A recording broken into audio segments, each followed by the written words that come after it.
future harm to patients if nothing changes. And HCA owes it to our community to be transparent and accountable about how many nurses and doctors are working at our hospital. In addition to the recent death that has received media attention, there appears to have been at least one other preventable death in the hospital about 5 weeks ago. We will continue to investigate these cases. We will continue to share what we know with state and federal regulators, and we are calling on those regulators to come inspect and investigate. We need answers from HCA about the connection between these patient deaths and staffing and how they are going to prevent this from happening in the future. We have seen HCA surge staff when they deem it necessary, most recently in the wake of Hurricane Helene, when they brought literally hundreds of nurses and doctors to support our local staff. Bad patient outcomes are the result of HCA's choice to understaff mission and to place young, inexperienced nurses in units requiring higher levels of training. But HCA continues to make this calculated decision on a daily basis to increase its profit by understaffing and putting our families and neighbors at risk. This morning, you will hear from two nurses who have worked in the hospital this week at Mission and seen the dangerous conditions firsthand. You will hear from Mark Hall, a nationally acclaimed policy expert from Wake Forest University, who has just completed a 178-page report on Mission Health. Professor Hall is an independent expert not affiliated with our group, and he will talk about his findings specifically as they relate to staffing at Mission Hospital. You will also hear from Chief Tom Kelly of the Riceville Fire Department about how his ambulances wait too long at the hospital before being put back into service and what that means for our paramedics. The individuals speaking today are compelled to speak out about the conditions at Mission Hospital and the quality of care that our community members are receiving. What all of these individuals will tell you is that HCA must increase staffing levels immediately in order to ensure an acceptable standard of care is met.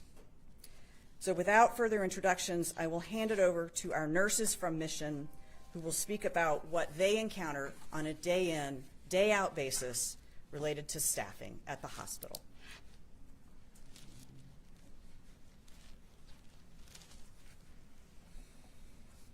Hello, good morning. My name is Ashley Bunting, and I'm a registered nurse in the emergency department at Mission Health. I'm here today because unsafe staffing has put our patients' lives at risk. And in some cases, it could cost them their lives. Recently, we had a shift that began 8 nurses short of the hospital's guidelines on a night where resources were already limited. Patients don't stop getting into car accidents and getting sick just because there's not staff to take care of them. Instead, HCA has nurses taking more patients who are sicker without help from techs, lab, or even EVS. This feels impossible because it is. And then the worst happened. A patient who should have survived lost their life, not because we weren't skilled enough, not because we didn't try, because in my opinion, we didn't have the staff to care for them. That's the reality of unsafe staffing. It could kill. And unfortunately, we start nearly every shift short nurses. In fact, we have had as few as 9 nurses running the entire 100-bed ER. Let that sink in. A safe nurse-to-patient ratio in the emergency department is determined at 3-to-1, with trauma patients requiring at least 1-to-1 care. National standards recommend ICU care be 1 nurse patients. At Mission Hospital, we're nowhere near those safe standards. It is not uncommon to have several ICU patients in a 4-to-1 assignment. It is not uncommon for nurses to be forced to give care in the waiting room or in hall beds where they are unmonitored and there's no medical equipment available. It is not uncommon for us to receive help from nurses who are not trained to work in the ER, who come in unprepared and fearful for their patients and for their licenses. And it is not uncommon that we plead to get a bed for a sick patient in our waiting room and are told that there are none. All of these conditions put our patients at risk. They wait longer for care. It can mean critical changes in their condition go unnoticed. It means preventable tragedies can happen. I have seen firsthand that the hospital is capable of staffing our hospital appropriately. When they were in danger of losing their Medicare and Medicaid reimbursement last year, we suddenly got resources. We got the travelers, the incentive pay, and the ancillary staff. Nurses got a lunch break for the first time since HCA took over. We saw every area of our ER open and fully staffed. Our waiting room was virtually empty, and patients got beds upstairs quickly. We began to feel hopeful. We have seen them fix it before and are devastated that they have slid back to the very same conditions we fought so hard to get out of. I have worked some of the hardest shifts of my career this week. I am tired and I'm angry. I'm angry with HCA for once again letting us down. We have hit numbers I have never seen since joining Mission a year and a half ago. We've had 140 patients in the ER, nearly half waiting to be admitted to the hospital. We have no room for new patients. Our halls are lined with stretchers, using blankets for privacy. I mean, can you imagine being told that you're staying in the hospital because you're too sick to go home, but instead you spend days on an ER stretcher? And as nurses, forced to choose which patients will be moved to a hallway because there are no rooms. One of my colleagues summarized our moral injury best by saying, quote, "I always tell people I don't work for HCA, I work for my neighbors. But recently, the problem with that is I feel like I'm failing them. My mom, my neighbors, my son's best friends have all been patients in the ER. And right now, I would feel really ashamed if they showed up and saw what was going on." HCA has completely ignored our warnings. We have spoken out, we have called for action, and they have chosen to do nothing. And when nurses are ignored, patients suffer. If I could speak directly to HCA leadership, I would say this: to have compassion, not just for your bottom line, but for the patients and the community that you're supposed to serve. We as nurses, we see people, we see our own community. HCA sees profits. And to the press, I want you to understand this, that Mission has the capability to fix these issues, and they are deciding not to. We are no longer asking for help. We are demanding it, and we will not back down when lives are on the line. We are on you, HCA, to restore safe staffing in the emergency department and across the hospital. No more delays, no more excuses, and no more preventable loss of life. Thank you.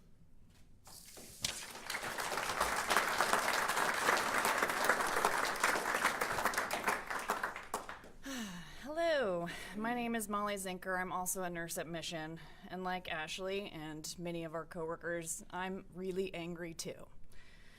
I'm angry because just as Senator Mayfield stood here a year ago, so did I. I've stood here before and warned against the unsafe staffing practices at HCA. I'm angry because, like Ashley said, they made the needed changes happen in our emergency department. I'm angry because despite having the capability to right the wrongs that they have made, HCA instead chooses to backtrack to their basic instinct to make a profit. I've stood here before, and I'll continue to show up and speak out to hold HCA accountable and demand they safely staff our hospital, because that is my job as a nurse, to advocate for my patients. HCA's mission statement that above all else they are committed to the care and improvement of human life is a joke, if not an outright lie.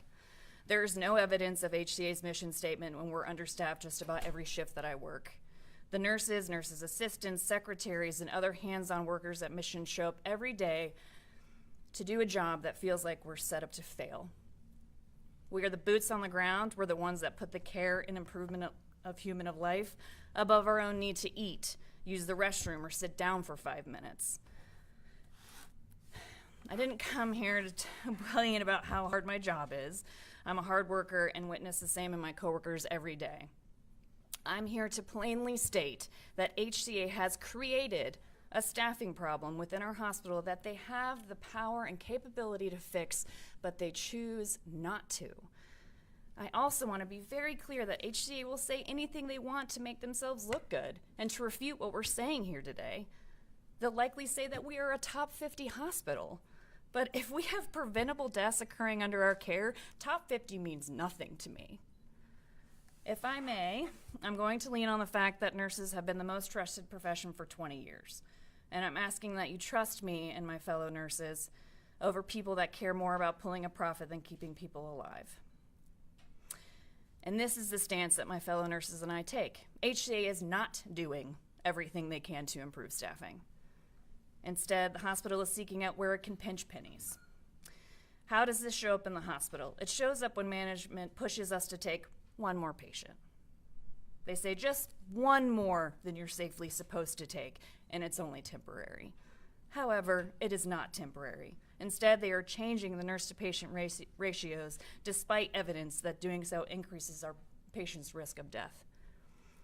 The reality is we are fully staffed with RNs when we have between 2,000 and 2,100 nurses, and we are currently running with about 1,560, roughly a quarter less than we need to be fully staffed.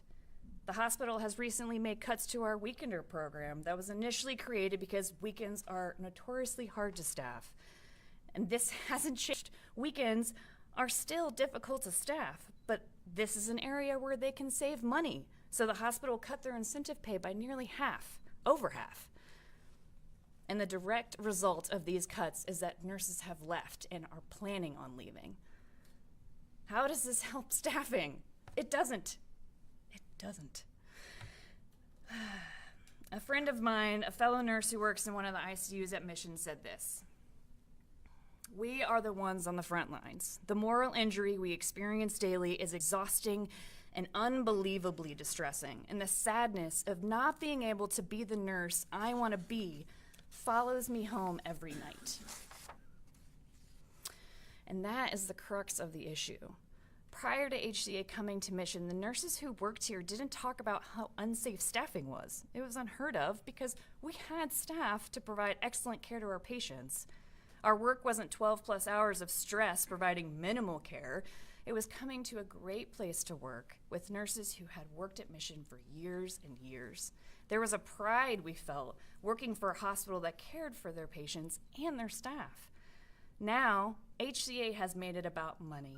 They have turned this place that was about health and safety and about humans into a place where people may die for the sake of profit. As nurses, we just want to do our job and do it well. If there is enough of us, then there is good care. If there is good care, we're happy because our patients are healthy. Shame on HCA for changing what our hospital stands for, and shame on them for hiding behind pretty slogans and PR campaigns. Have some integrity, HCA. Take ownership of what you've done, be real about your intentions, but mostly stop messing with our patients, because we won't back down. I call on the community to join nurses on the morning of March 6th at 8 a.m. for another press conference and a rally against the unjust staffing practices happening at Mission. Let's remind HCA that they came to a town that isn't afraid to stand up and speak out.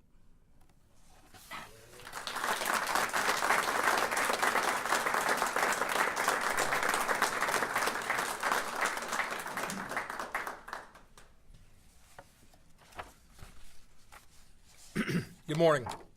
My name is Tom Kelly, and I am the fire chief and a paramedic with the Riceville Volunteer Fire Department. We are part of a community paramedic system that provides a 911 transport ambulance And due to where we are located in Buncombe County, we have, by our standards, by state and local, we have to transport to Mission Hospital. We have patients that will beg us to go to other areas, but unfortunately, we are a community ambulance that will be out of service for up to 2 hours if we go outside the county. We're now finding the same problem by going in the county. If you'll allow me just a few minutes to share some things with you on why it's important as first responders and the relationship we have with the nurses, the doctors of the hospitals, especially in the emergency rooms. We have medical assessments that we have to do in emergencies. You dial 911, you have an expectation for somebody to help you. We are the front line. We are the first ones that you see. We make the assessments, we make the determinations, we start following our protocols, we start giving medication, we start putting you on the heart monitor, we start doing a lot of things. We even draw blood labs so that the nurses have an opportunity to move faster and more efficiently with their patients. Time is our enemy. We have a statement, the golden hour. The golden hour, as we've heard, for trauma, the need for a relationship in the hospital when there's a trauma patient comes in. We have 1 hour from the time we make contact to the time we hand that patient off to that skilled care in the facility. If there's a 45-minute delay by them sitting out in the parking lot, which we have, or on a wall next to other patients, then we have lost that golden hour. The outcome goes down very quickly. We also have another thing.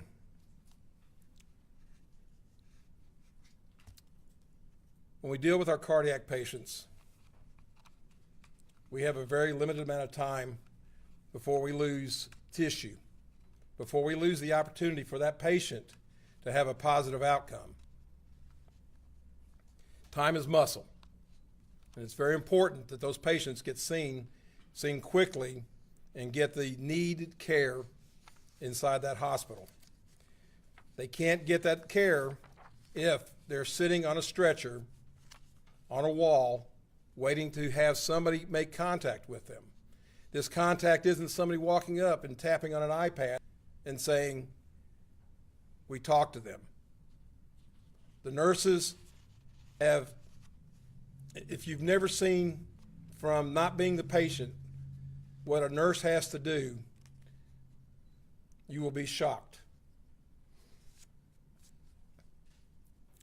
We try to comfort our patients in the most professional way. And when they beg us to go somewhere else, we have to explain to them, this is in your best interest to go to this level 2 trauma center, the only level 2 trauma center in Western North Carolina. Yes, they have good doctors. Yes, they have good nurses, but they're not allowed to do their job. Our protocols tell us that we have time restrictions, but when we're waiting 30 to 45 minutes to give that patient the better care that they need, we have lost that golden hour. Our end goal in EMS is to be the advocate for all the patients. You call 911, you have an expectation.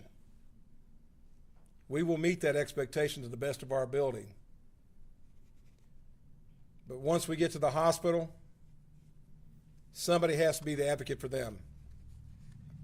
Our times in December, 18 minutes for handoff. Average now in January, getting 25 to 30 minutes. And we had 2 calls in February that were right at 1 hour to hand off a patient. I'm going to leave this with this quote with you. Dan Carlson, former CEO of Scandinavian Airlines System, said, "If you cannot service your customer directly, you service those who do." It's time for Mission to step up, the executives to get their hands dirty, roll up their sleeves. A prior profession I had before going in emergency services, I was in the restaurant industry. If the dishwasher didn't show up, I rolled my sleeves up And I went back there and washed dishes. If the cook wasn't there, I went back there and I flipped the burger.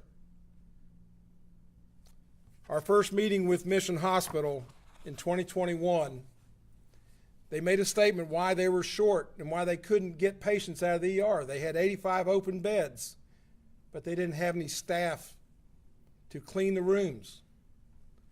It's time to roll your sleeves up and get dirty. Thank you all very much.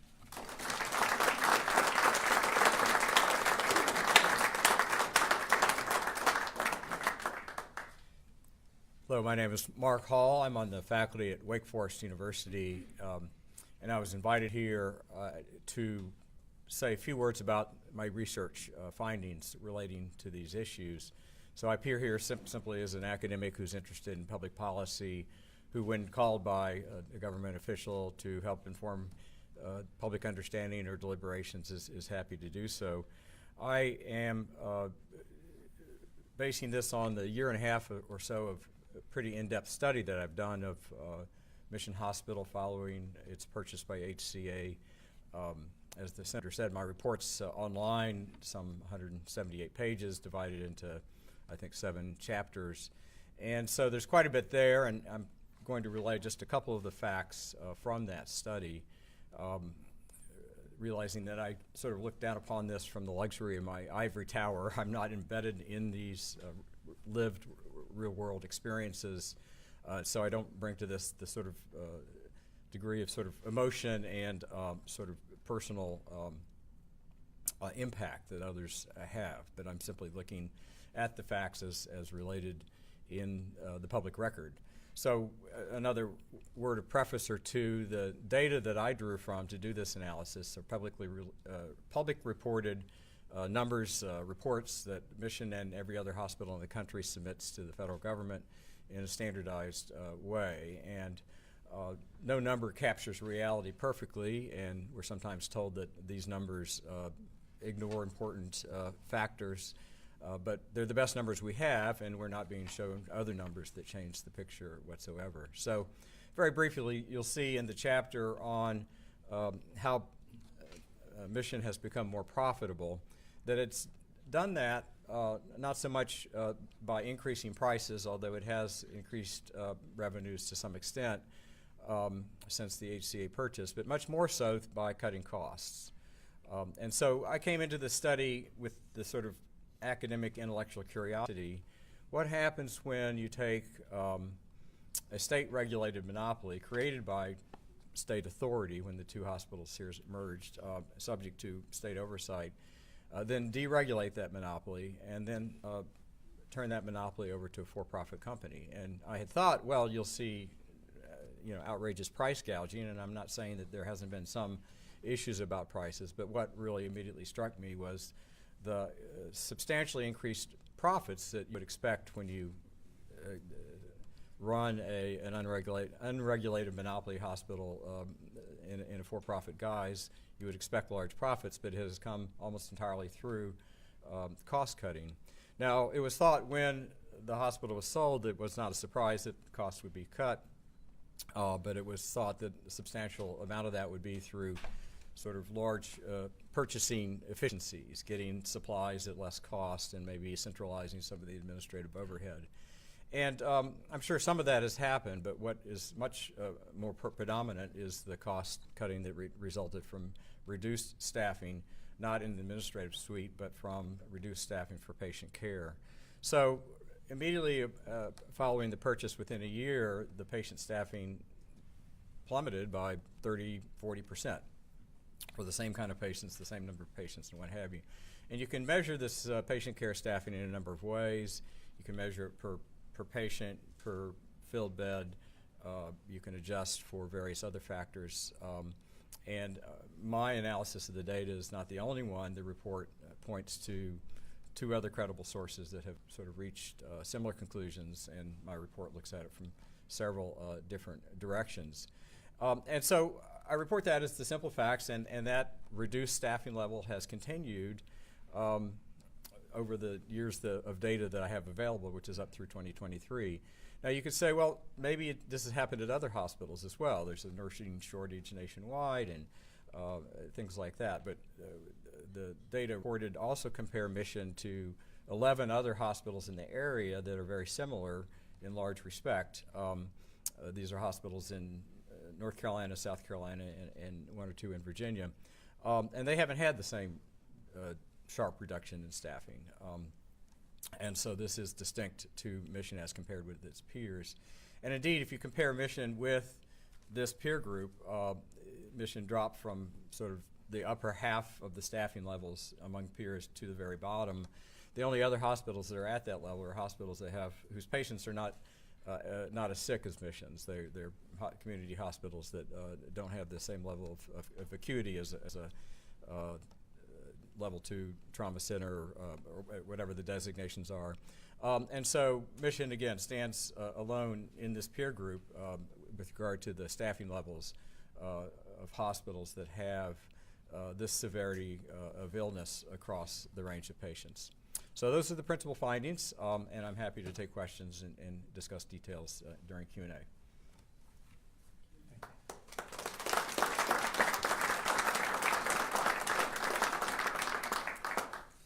I think we will all agree that we have heard some very troubling things today. And I will say again, and echo the calls of the folks who spoke today, that HCA's chronic understaffing must end. As we said a year ago, if HCA is unwilling to put the health and safety of our community first, then it's time to find a hospital system that will. And as promised a year ago, our community will not stop our advocacy, and we will not quiet our voices until Mission Hospital once again provides world-class health care and the confidence that our community in Mission Hospital has been restored. We have no choice but to fight, and fight we will. Anyone wanting to join this fight, please go to reclaimhealthcarewnc.org and join us. Thank you very much, and we will now take questions. And if I could ask the media, when I call on you, just please tell us who you are and who you represent. I know most of you, but not everybody in the room does. So, yes. Kim King with WLOS. Senator Mayfield, this is obviously not the first time that you've spoken. Nurses, this is not the first time. We have never seen the leaders of the hospital hold a press conference or news conference. They have a spokesperson that we interact with. I'm just looking at the website. The hospital leadership lists Greg Lowe, Chief Executive Officer, is that correct? And Melinda Arrowwood as the Chief Operating Officer. Is that correct, to your knowledge? No? They've changed some of the designations at the hospital lately, and there's been some shifting with some people who were moved out of the community, and I don't even know the actual names because the stuff is still kind of settling down. It is certainly true that Greg Lowe, as opposed to Rob Lowe, runs the hospital. He is in charge of the hospital. What kind of interaction have you had with him? And while we see these recurring conversations, these concerns by you, concerns by the nurses, what have you talked to him about, and what has staff, doctors, anyone, what can you share with us? And my other question is, has anyone talked to the families of the patients who have died? And we would be interested in hearing from them, to hear these stories, if possible, because we obviously are hearing them from you. We're hearing the allegations of low staffing, but obviously those people know firsthand, perhaps, what their loved one may or may not have gone through. So I will say that many of us up here have had interactions with the leadership at HCA, and those have been different because we're all in different positions. What I think I would like to do is maybe defer to start with our nurses to have them talk about some of their interactions with the leadership. And then I'm also aware that our firefighters and EMS service have been in conversations with leadership as well about those wall times. So can I?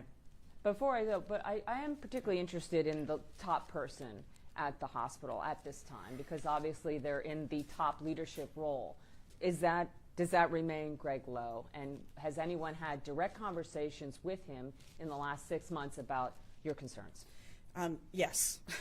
So it is Greg Lowe, and so while I have not sat down across the table and had this particular conversation with him and other hospital leadership, they certainly are aware of our concerns. And in the wake of Helene, and I will say that the hospital performed brilliantly in the wake of Helene. I have called their actions heroic for all the many things that they did, and I continue to believe that.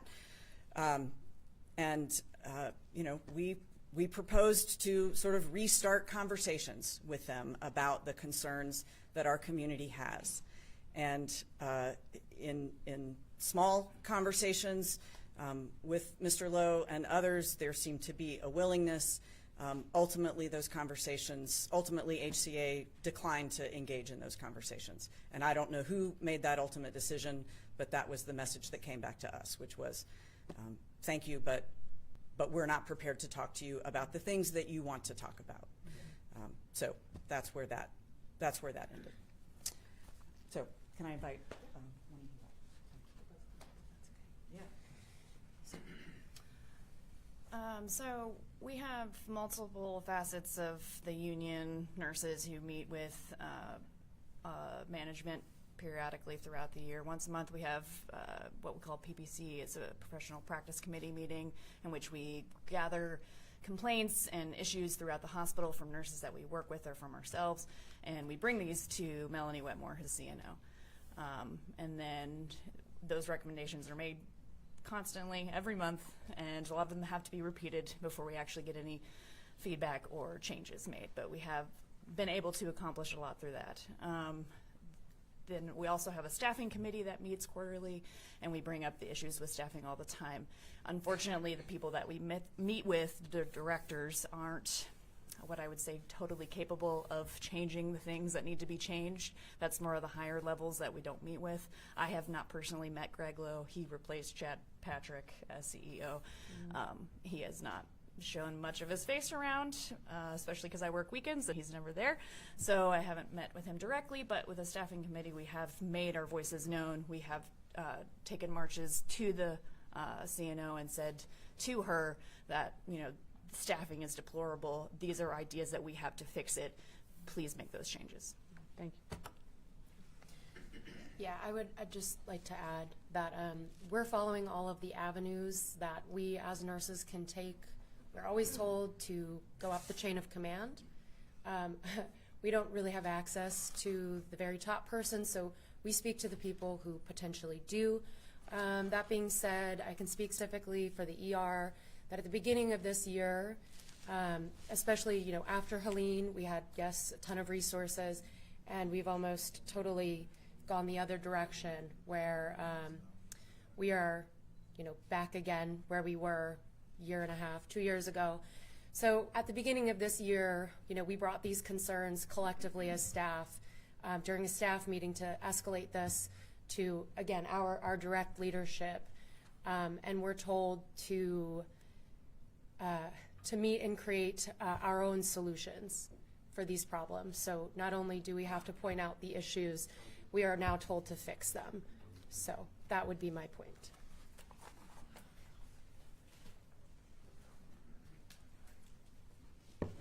In 2021, the latter part of 2021, we were doing quarterly meetings with management of HCA. They would sit down with all the folks that had a vested interest, all the providers from all the different counties in Western North Carolina that had ambulances that came to the Mission ER. We had an opportunity to talk to the department heads. We were given some metrics on things going on. And that was when I referred to that first time when they talked about the 85 beds that were open but didn't have any staff. They told us that in that meeting. The meetings have stopped because they got very uncomfortable. Hard questions were asked by colleagues in Buncombe County. We haven't had those meetings. Now, we do have a liaison assigned to Buncombe County and the, I guess the agencies in Western North Carolina that we can express concerns to. That's as far as it goes. It's a 50-50 shot. Sometimes we get a good answer. Sometimes, and I'm still waiting on one from January, we're still working on it.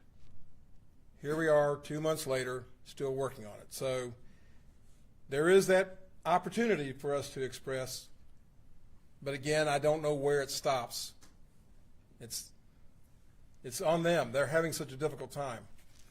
We shouldn't have to sit here and fight to get an answer and support. Thank you.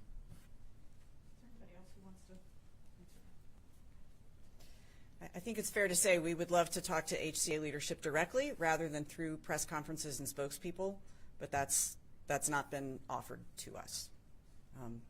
Any other question? Yeah. Hey, Jack Evans from the Nashville Watchdog. You alluded to an additional death beyond the one that's been reported recently. You said about 5 weeks ago. Is there anything else at this time that you can say in terms of details of that situation? We are still looking into that, so I'm not prepared to say more. I will just say that the physicians that are standing behind me get frequent reports from folks who work inside the hospital. As part of the face of this movement, I get emails every week from patients who have had bad experiences at Mission.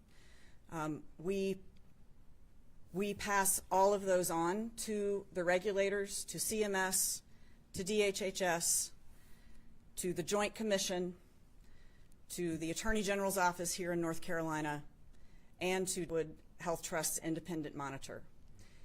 All of those entities play different roles in enforcing agreements and regulations at the hospital, and we want to make sure that everybody has the same information. So they are aware of it. Anyone else? Kim? Yeah. There are several hospitals that are expanding. Advent Health, Novant is coming in, but are those essentially a drop in the bucket compared to Mission? Because we obviously covered the news that they are building. Novant is building on Hendersonville Road, and they have a site on Long Shoals they're looking at for. But will that? And I can ask the doctors too. At the end of the day, Mission is dominant, and it doesn't appear that would ever change anytime soon. And also, it doesn't appear that HCA wants to sell. Right. So Mission continues to be the mothership of our region, 815 beds, I believe. They are, as Professor Hall said, an unregulated monopoly in our region. When the legislature lifted the Certificate of Public Advantage back in 2016, nonprofit Mission became an unregulated monopoly. That was not so much a problem. It became an enormous problem when that monopoly was sold to a for-profit, publicly traded company. So is this something that legislators, obviously you're a Democrat, we have a Republican majority, what's your message to them about what's going on in Western North Carolina, and does it lie in their hands to maybe look into this? I have had a lot of conversations with my colleagues about this issue.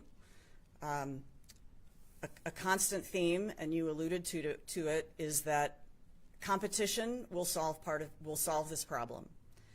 The challenge with that is that even if Advent Health started building their hospital in Weaverville tomorrow, it would be 2 years before that opens. Novant is coming in and building and will be intending to provide various services.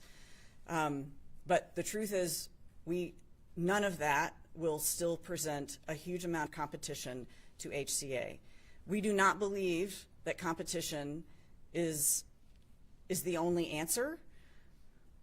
After a lot of consideration, again, we have come to the conclusion that HCA will never run Mission Hospital the way that it needs to be run to serve the people of this region.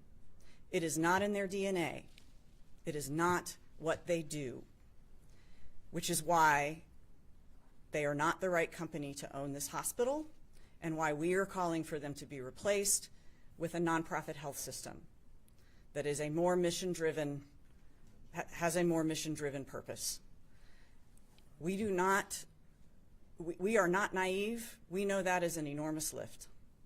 And yet it is the only answer in our minds. Does anybody else want to add? Sorry, I have a follow-up question about that. Yeah. My name is Prudent Torres with B3 News Now.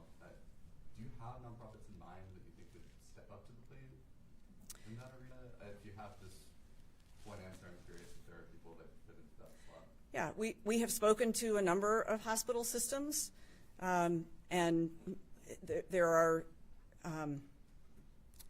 that we know that there are systems that are interested in purchasing the hospital. One of the ironic things about all of this is that even though the quality of service has gone down, the value of the system has gone up. And part of that is Medicaid expansion and additional payments that the hospital gets from the federal government. But the value of the system is much greater than the $1.5 billion that HCA paid. That is presenting a hurdle. That's presenting a hurdle to any hospital system buying Mission Health. But that is the lay of the land today, and what we know is that the lay of the land shifts, and particularly with uncertainty at the federal level about Medicaid, we could be having a different conversation in 6 months. So we maintain our position that HCA needs to leave. I want to make a quick comment about the. Yeah, I'm Dr. Clay Ballantyne. I'm an internal medicine doctor here in town in private practice, and we still admit our patients to Mission. I had a patient with a stroke 2 days ago who was in my office and refused to let me admit him to, he and his wife and their daughter, who works at Mission, refused to let me admit him to Mission. We admitted him to Pardee. He's had his stroke worked up. He's getting good care at Pardee. I just wanted to say that as much as the nursing staff has been really the decimated epicenter of what HCA has done here, they've also, by an environment of lack of transparency and some outright intimidation with the medical community. If you speak up, you hear about it back from the administration. There are hundreds of doctors who have left practicing here. Cardiologists, urologists, neurologists, you name it. Just about every single specialty has had losses. When the hospitalist group here was at 60 doctors or so, 50 to 60 doctors when HCA took over, it's now down to about 4 of those original doctors. The flight of talent to the VA, to Advent, to Pardee, and then outside the region has been extraordinary. And we have managed to backfill. So Mission has done, HCA has done some things to try to backfill and cover, like the urology service, the neurosurgery intensive care service. These are services that are crucial to the people in this community in all 18 counties that are covered by this certificate of need fence that's around us, that HCA has now turned into their personal profit playpen. And all of this talent and all these services, they are available in a curtailed manner compared to what they were before. And the manpower just isn't there that was before. You can say on paper, yeah, we've got this, we have done that specialty here, but this place used to be humming like a Rolls Royce. People walked in that door, they got good care across the board. Now you have to struggle to find it. You have to work harder. It takes extra phone calls to get people appointments, to get people consultations. The staffing is thin at the medical level. They backfilled some of the stuff to make up for some of the deficits, but this is a doctor supply problem here too, because people don't want to work for HCA in general. The last person I heard who left and went down to an academic institution probably left at the first of the year, and him or her, I'm not going to do any identifiers. I said, what, did this have anything to do with HCA? And that person said, about 110%. I wanted to stay in this community and finish raising my kids here. I'm leaving. This is the environment that they've set up, is an environment of intimidation, retribution, and ignoring the various issues that get raised by the nursing staff, the medical staff, our EMS colleagues. It's across the board. It's the way they do business, and this is what we've got here until we can get somebody else in charge of Mission Hospital. And thank you all.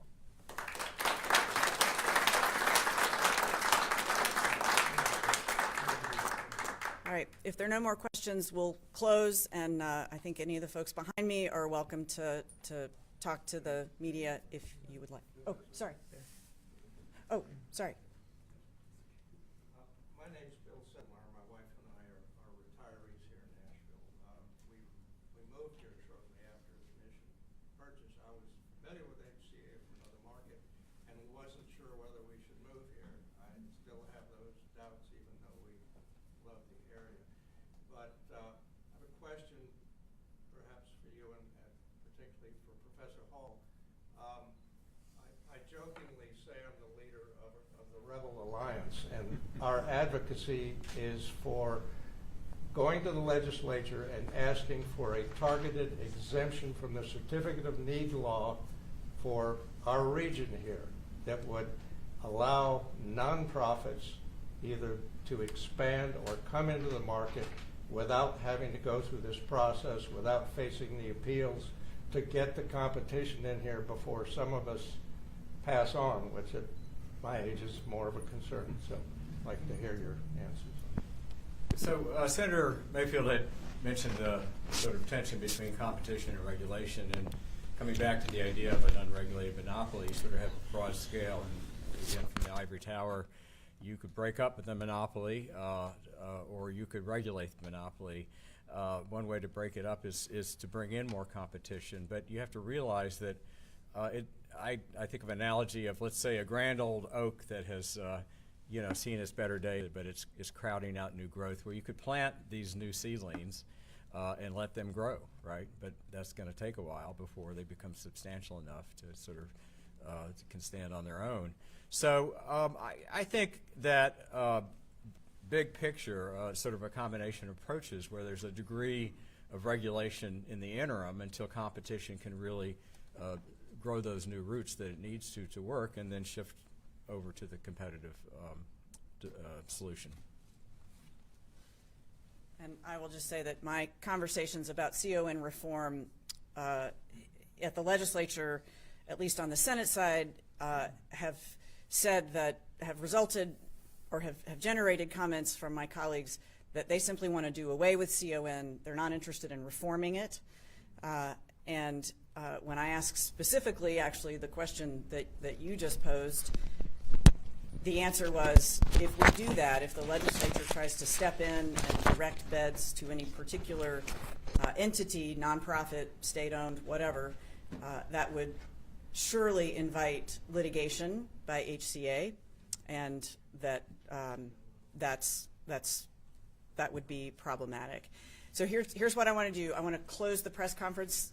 I don't see that the media has any more questions, but again, folks will be available at the end. Thank you all for coming. Appreciate it.